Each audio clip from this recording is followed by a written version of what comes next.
Megan, hey, congratulations on your new film, Puddysticks. Thanks so much. More of a congratulations, it's being making its world premiere at Cinequest in San Jose. How do you feel about that? It feels incredible. I've been working on this film for like 10 years. So it's a miracle that it's finally here. It's such a awesome place to premiere it. It feels like completely aligned. Um, yeah, it's been such a long time coming. I'm so happy to finally share it with people. That's always exciting, especially indie filmmakers like yourself, working on so long on a project like this. But let's hear it from you first. Is where the original idea came from? What sparked this 10 years ago? Um, yeah, it's funny because I make these kind of like wild dark comedies that everyone's like, "Oh, you're so like imaginative." And really it's just all based on my own experiences. And like obviously some of it's imagined, hyperbolized. But yeah, it's like a lot of it just came from my own experience with immense social anxiety and different like navigating life with that. And my dad's a psychiatrist. A lot of it is based on my own like personal traumas or like other people close to me. So it all comes from very, very true spaces. And yeah, it was also based on this acting class I took for 6 years with a really intense, wonderful teacher. And a lot of that bleeds into Sylvester's character. So basically, Liz, the character in this film, is actually you. You had high anxiety just like Liz did. Yeah, I mean the joke on set was actually Liz is a toned down version of me because like when early on in the movie when she like spills the soup a little, like on the day I spilled the whole bowl.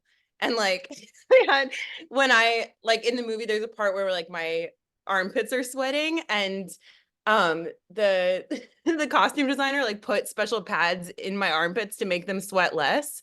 But it because I was sweating so much more than Liz would be. So yeah.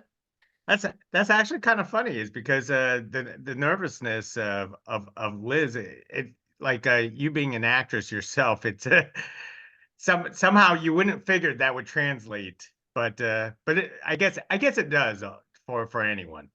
Yeah. Yeah, it was interesting because I couldn't really put on like because I was acting and directing every scene, I had to be just like super raw and vulnerable in both roles. So I couldn't just be like I don't know, I think the anxiety I mean, I was still comfortable and confident in the directing role, but it was funny to also be somebody anxious the whole time and sleep deprived and everything. Now, tell us about the idea of the therapy group. You mentioned it was based off of acting classes. So you never really went to therapy. You just basically turned your acting class into a therapy group in that essence. Well, yeah, I mean, I've had so many experiences through my life of like group situations. Like I did in college, I did something called alternative spring break, and you go and do service in a different city, and then at night everyone shares their life map. Like each night a different person will share their life story, and I think that's where that part stemmed, just the idea of like group share. And I remember being super anxious to share my deepest secrets. And then when I did, everyone was so like grateful and it like opened them up to be able to share things that they wanted to, that they were afraid to share. So I just love that dynamic always through my life, just being the person to open up first and making other people comfortable.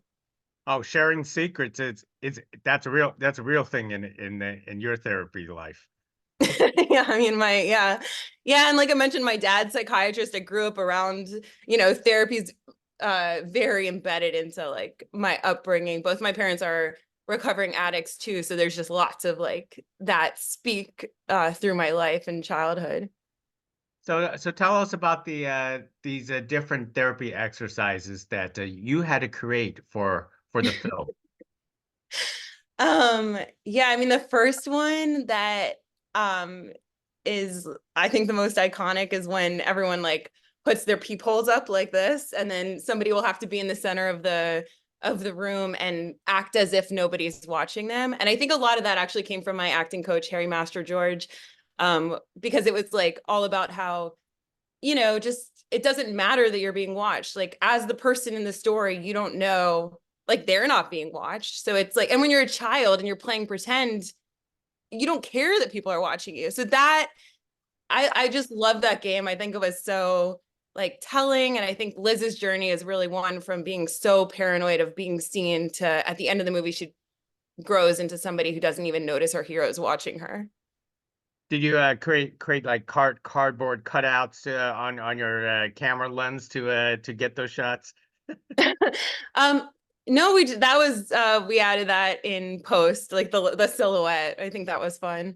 We tried a lot of things with like actually my fingers trying to work, but at the end of the day, it's like that classic black like silhouette was yeah, I think it was inspired by like the Silence of the Lambs, but it was yeah, it worked out. Tell us about the cast that you brought in, the very funny cast that you actually brought in for your film.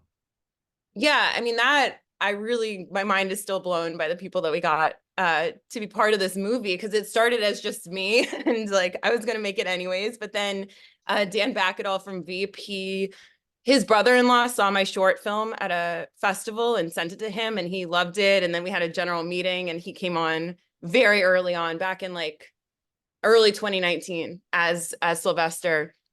And then I worked with Kate Geller, this awesome casting director who did Shiva Baby and a lot of other wonderful films. And she got us like, yeah, Danny from Shiva Baby and Mamadou Ache and Benjamin Norris, who's now in Abbott Elementary, and James Urbaniak. And then Valeria Cotto was in the Florida Project that my producer worked on. So yeah, I mean, I really can't believe the people who are part of this movie. Was there a lot of goofing around? Was there a lot of improv in your comedy? Um, well, the script was, I worked on the script for many, many years. So it was pretty tight, but like, yeah, I mean, I had like, yeah, Dan Backetall, who's just one of the greatest improvisers. So of course, yeah, he took the script and elevated it completely. And a lot of it is like, even if the words were the same, the physical comedy, um, came from the performers. But most excellent. So, Megan, is it quite usual that you would direct and star in your own film, or was that because it's an indie project and you want to get it done? Well, that's funny because I went to film school at USC and I had to, in order to act in my thesis, I had to write a 30-page paper on why I thought I possibly could. And I was like, it's school, like surely we're allowed to like try things. But I think, I love acting and the character, like I mentioned, like came from my bones. Like I just knew I wanted to be Liz. I knew I've had experience acting and directing before, so I knew that it like actually can be a helpful vantage point in ways because you're able to see if the film's like if the scene is working because you're actually inside it and if you're experiencing it, the audience is going to be experiencing it. So it's yeah, I mean it's definitely challenging, but it's my love.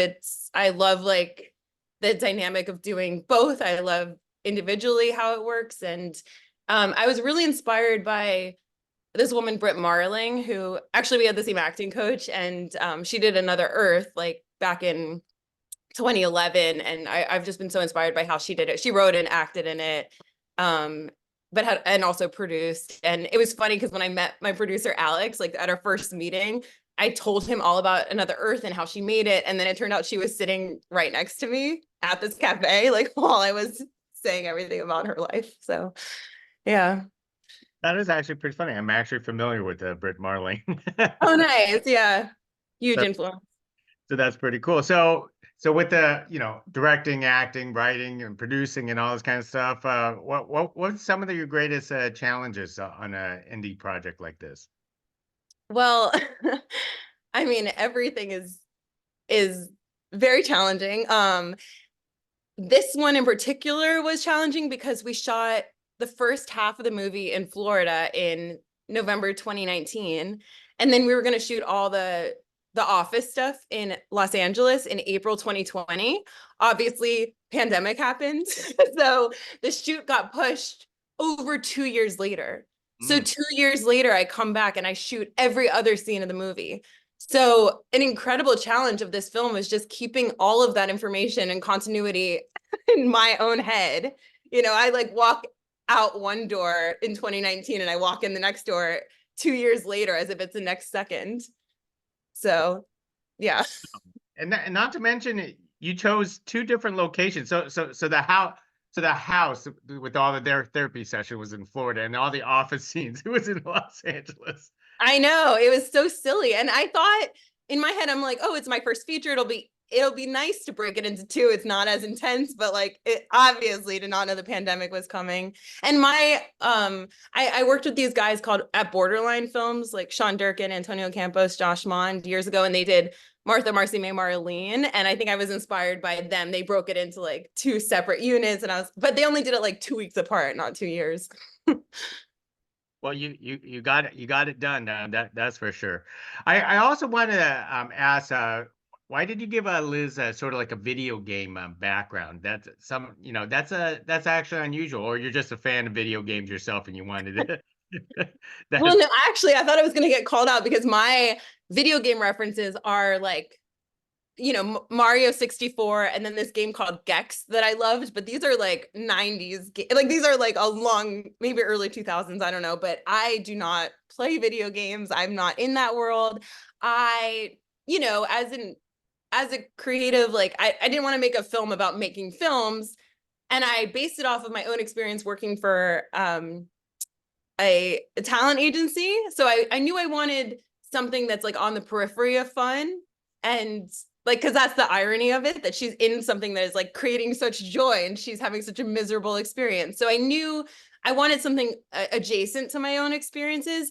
And then I went to USC Film School, and they have like the #1 gaming school there too. So I kind of infiltrated that world a little, and I would go to all these events and talk to people and make it as authentic as I could. While of course it's like, this surreal atmosphere, it's I think emotionally honest to a lot of especially women who work in that world. so so realistically, you didn't have any idea what you were doing with those controllers or No, no, but I mean, I did a lot of research and I worked with some amazing artists. Like we made the video game for the movie. Like I knew the look that I wanted and I knew the emotional reality. But yeah, now it's hilarious that we're like, premiering the film in Silicon Valley, like in the center of that culture that I mean, I'm hoping that it's not making fun of it. It's just showing, what it can be like to be the only woman in a world like that. well, I can't imagine it is a high anxiety job. So just like filmmaking, so you're probably not far fetched from there. Yeah. So Megan, let me start wrapping things up. So what's next in the pipeline? Hopefully not another 10-year project, right? Oh my gosh. No, I want to go the other direction. I want to like make one in 9 months. Like that's the goal. I want to go so hard the other way. Yeah, so I'm developing a new feature now, very um different. I mean, similar in terms of like I think that dark comedy will always be a part of it, but about more about like sex and relationships and this if we can change who we're attracted to. That's what I'm working on next, but I also am um wanting to act more. I'm been acting in some Friends movies and continuing that path as well. Most excellent. Well, let me wrap it up with one last question here because your character Liz revealed her uttermost secret.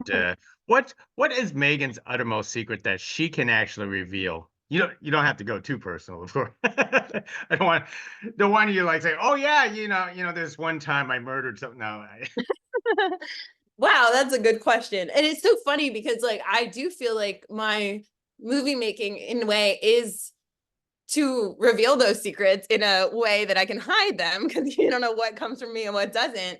I will say when people watch the movie that a lot of Liz's secret, besides the mom stuff, is happened to me truly. So I'll leave it like that. most excellent. Well, I'm glad that the mom stuff was actually fictionalized because that would be a disturbing secret. But anyway, Yeah. Again, congratulations on your film Puddysticks. It's a delightful dark comedy. A lot of people are going to enjoy it at Thank the you. premiere at Cinequest. So thank you very much for speaking to us. Thank you so much for speaking to me. It was so awesome.